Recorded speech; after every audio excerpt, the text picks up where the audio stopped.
Hello viewers, you're welcome once again.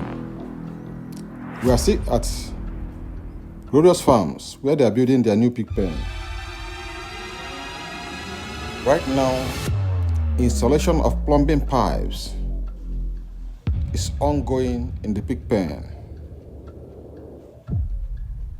If you are watching for the first time, I advise you watch our previous videos. And for more tips about building pig pen, I advise you follow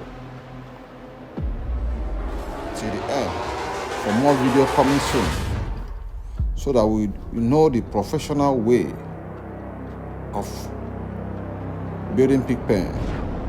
Don't forget to like, comment and share this video. And if you have not subscribed, I advise you subscribe immediately. Thank you for watching.